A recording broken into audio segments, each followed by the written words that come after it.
ناظرین السلام علیکم ورحمۃ اللہ وبرکاتہ۔ امید ہے آپ سب خیریت سے ہوں گے۔ اللہ تعالیٰ سے دعا ہے کہ آپ کی زندگی میں جتنی بھی بہاریں آئے وہ کبھی ختم نہ ہو۔ ناظرین، لقمان حکیم نے اپنے بیٹے کو جو قیمتی نصیحتیں کی ہیں وہ تو قرآن مجید میں بھی مذکور ہے، لیکن آج اس میں ہم آپ کو ان نصیحتوں کے علاوہ لقمان حکیم کی عجیب و غریب نصیحتیں سناتے ہیں جس سے آپ کی زندگی بدل جائے گی۔ لقمان حکیم نے اپنے بیٹے سے کہا، اے میرے بیٹے، میں نے لوہا اور پتھر سب اٹھائے ہیں لیکن کرس سے زیادہ بوجھل کوئی چیز نہیں اٹھائی۔ میں نے پاکیزہ چیزیں کھائی ہیں اور اچھے حالات بھی دیکھے ہیں لیکن عافیت سے زیادہ لذیذ چیز نہیں پائی، اور لوگوں کی طرف اپنی ضرورتیں لے جانے سے زیادہ تلخ کسی چیز کو نہیں پایا۔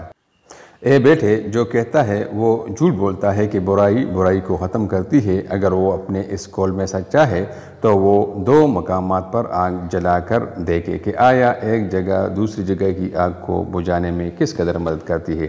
حقیقت تو یہ ہے کہ خیر اور بلائی ہی برائی کو ختم کر سکتی ہے، بالکل اسی طرح جس طرح پانی سے آگ بجھ جاتی ہے۔ بیٹے، اگر کسی کو دوست بنانا چاہتے ہو تو دوست بنانے سے قبل اسے غصہ دلا، اور اگر وہ غصہ میں اعتدال کا رویہ اختیار کرے تو پھر اسے دوست بناؤ، ورنہ دوستی سے گریز کر۔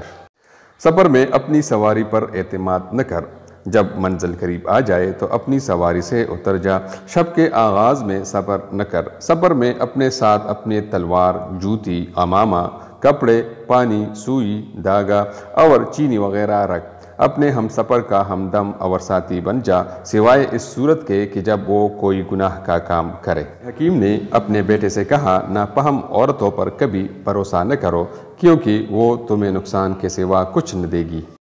حضرت لقمان حکیم نے اپنے بیٹے سے فرمایا، حاسد کی 3 علامتیں ہیں۔ نمبر 1، پیٹھ پیچھے لوگوں کی غیبت کرتا ہے۔ نمبر 2، ان کے سامنے چاپلوسی کرتا ہے۔ نمبر 3، دوسروں کی مصیبت پر خوش ہوتا ہے۔